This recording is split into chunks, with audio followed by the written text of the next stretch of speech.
Hello friends, मैं आपका mentor ए के सिंह और आप सभी को पता चल गया होगा कि आपकी डेट आ चुकी है। यानी कि केवीएस ने कह दिया है कि हम झुकेंगे नहीं, यानी कि वो ही डेट रहेगी। अब आपकी जो यानी कि आपकी बच रही है 2 यूनिट बच रही है, मुश्किल से 2 यूनिट आपकी इस हफ्ते के आखिरी तक कंप्लीट हो जाएंगी। तो आप परेशान मत होइए, आपका रिवीजन शुरू होने वाला है। यानी कि अब आपको क्वेश्चन के द्वारा रिवीजन मिलेगा। तो आज हमें चौथी यूनिट करनी थी, यानी कि चौथी यूनिट है स्कूल ऑर्गेनाइजेशन एंड लीडरशिप। यानी कि यूनिट 4 है हमारी स्कूल ऑर्गेनाइजेशन एंड लीडरशिप, ये है। और इसमें भी जो पहला पार्ट पढ़ना है हमें, यानी कि पहला टॉपिक क्या है, leader as reflective partner, team builder. यानी कि टीचर को ये चीज़ें कहा जाती है, introvert introvert coach and mentor.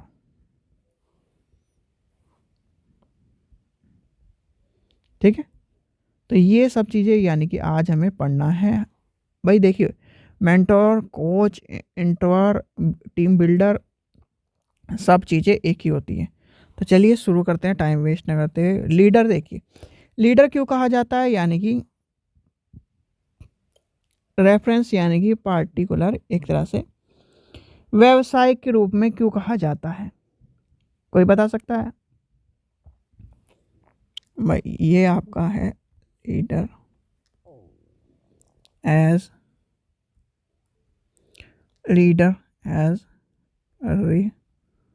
Reflective practitioner. क्यों कहा जाता है? अब आप हो क्लास 1 में, आपको बच्चे को ABCD सीख ली, ठीक है। अब आप टीचर के नाते आप बच्चे को राम सिखा रहे हो, शाम सिखा रहे हो, डॉग सिखा रहे हो, कैट सिखा रहे हो, ये सब चीज़ें सिखा रहे हो। तो ये सब सीख के सब जब चीज़ें सिखाओगे तो क्या हो गया, आप प्रैक्टिस करा रहे हो। यानी कि DOG, बच्चों क्या बनता है, डॉग। CAT, बच्चों क्या बनता है, कैट। तो प्रैक्टिशनर हो गया आप। तो वही प्रैक्टिशनर कह रहा है कि आपको क्या बनना है, यानी कि शिक्षण, चिंतनशील शिक्षण के में व्यवसायिक, यानी कि एक तरह से डालने की बताई गई है। चिंतनशील शिक्षक क्या होता है, और एक तरह से रिफ्लेक्टिव प्रैक्टिशनर क्या है कि जब आप किसी भी चीज़ को रिफ्लेक्टिंग तरीके से टीचर के नाते बच्चे को सिखाते हैं, चिंतनशील तरीके से सिखाते हैं। आपने ये सब चीज़ें पढ़ ली। अब आती है इसकी हमें एक तरह से, जब छात्र में बातचीत होती है, सवाल पूछते हैं, ये सब चीज़ें होती हैं, तब आते हैं इन सब चीज़ें। बहुत ही आसान टॉपिक है, छोटा सा टॉपिक है, मेंटोर वेंटोर वाला। ये तो भैया आपको पता ही है सब कुछ, मैं एक तरह से मान के चलता हूँ ये सब चीज़ें पता है। अब हम टीम बिल्डर के, यानी कि आपको रिफ्लेक्ट ये पढ़ लिया पार्टी से। अब आते हैं टीम BULDR, टीम बिल्डर। अब टीम बिल्डर क्या है, भाई आपने टीचर को देखा होगा कि आपने टीचर जैसे कि 5-5 बच्चों का समूह बना के ज्ञान को बिल्ड कराता है। समूह ज्ञान जो प्रक्रिया है वो टीचर ही कराता है, और जब टीचर कराता है तो उससे कहते हैं टीम बिल्डर। वो टीम स्पिरिट कराने की चीज़ों को सिखाता है। यानी कि वो क्या सिखाता है आपको, टीम स्पिरिट कैसे बनाना है, टीम स्पिरिट में काम कैसे करना है, और टीम स्पिरिट से कार्य को कैसे करना है। तो वो चीज़ें जब आप सीखते हो तो टीम बिल्डर में आपको पता ही चल गया कि आपने जैसे कि टीम को बिल्ड करने वाला, जैसे ABCDEFGH, ये अलग अलग बच्चे हैं, और आपने टीम 1 बना दी। और टीम 1 के तौर पर एक बच्चे ने पूरी ज्ञान को, यानी कि इन सारे बच्चों ने एक नया ज्ञान को पैदा किया, तो वो क्या होगा, टीम बिल्डर। ठीक है, छोटे छोटे टॉपिक हैं और जल्दी जल्दी कवर करेंगे जिससे हमारा पूरा सिलेबस कवर हो जाए, आगे टीम बिल्डर विल्डर जो छोटी छोटी चीज़ें हैं वो एक नॉर्मली क्वेश्चन के तौर पर पूछी जाती हैं।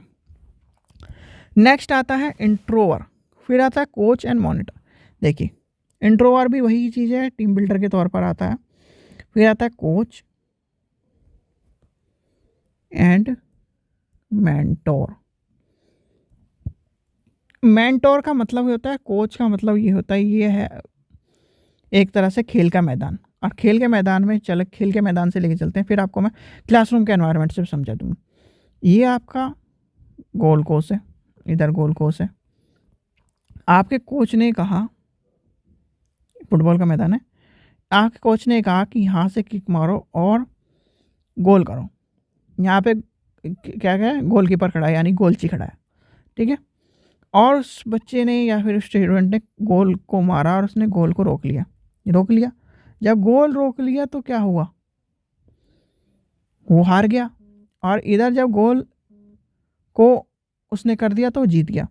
तो कोच के नाते एंड मॉनिटर के नाते आपने क्या ऑब्जर्व करा कि उसकी किक कितने दौर से जा रही है, कितने तेज़ी से जा रही है, ये सब चीज़ें उसने ऑब्जर्व करी और उसके द्वारा आपने उसका एक निष्कर्ष निकाला कि उसे कितनी आवश्यकता है ज्ञान को बढ़ाने की, यानी उसे शारीरिक सामाजिक सभी तरह के उसे ज्ञान को बढ़ाकर उसे एक अच्छे गोल यानी कि गोल किक मारने की सलाह दी जाए।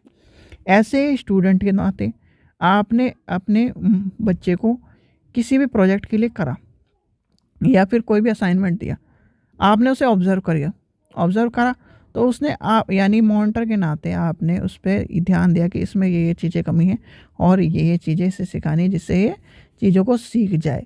तो वो है कोच एंड मॉनिटर। यानी कोच का मतलब ये होता है उसे धक्का दे के यानी पुश करते हुए उसे नंबर 1 पे लाना, उसे सारी चीज़ें सिखाना।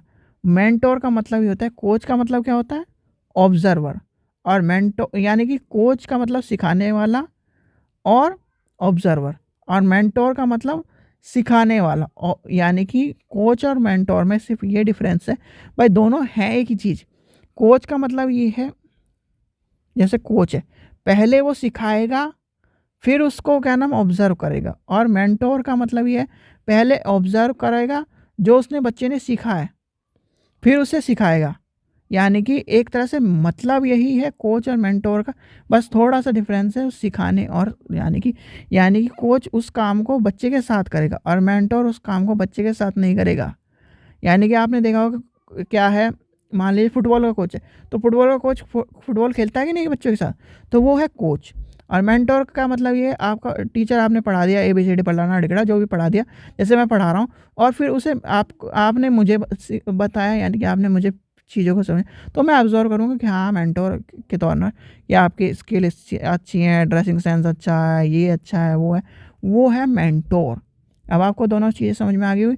बस ये छोटा सा टॉपिक था, अब आपका चलेगा इसके बाद प्रोस्पेक्टिव ऑफ स्कूल, यानी prospective of school leadership, instruction, description और ट्रांसमिशन। ये है आपका फिर आपका यानी कि आपका आज है मंगलवार, आज और 2-3 दिन में सेकंड यूनिट भी कवर हो जाएगी, सेकंड यूनिट बोला, 4th यूनिट भी कवर हो जाएगी, फिर आपकी 5th, और आपको क्वेश्चन मिलने शुरू हो जाएंगे। क्वेश्चन करना ज़रूरी है, क्वेश्चन के बिना कुछ नहीं है। थ्योरी पढ़ते पढ़ते हम बच्चे पक से गए हैं, यानी कि एक तरह से मान लीजिए बच्चों को मज़ा नहीं आ रहा। तो अब क्वेश्चन का दौर आ चुका है, और क्वेश्चन का दौर मैंने आपको कहा था जब आपके पेपर आने शुरू हो जाएंगे तो आपको क्वेश्चन मिलने शुरू हो जाएंगे। अब आपको समझ में आ गया होगा ये पहला चैप्टर जो सिंपल सा है और इतना कॉम्प्लिकेटेड बना रखा है बहुत से यूट्यूबर कि कहीं ना कहीं भाई सबका पढ़ाने का तरीका अलग होता है, सबका पढ़ने का तरीका अलग होता है, तो उनका नज़रिया उनके हिसाब बच्चों के हिसाब से सही है।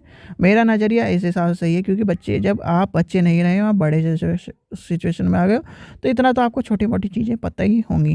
क्योंकि कोच और मॉनिटर में थोड़ा सा डिफरेंस होता है, तो वो सब चीज़ों को इसलिए मैंने थोड़ा सा बताया है। ठीक है बच्चों, आशा करता हूँ आपको वीडियो पसंद आई। वीडियो पसंद आए तो लाइक करें, शेयर करें, चैनल को सब्सक्राइब करें। Thank you.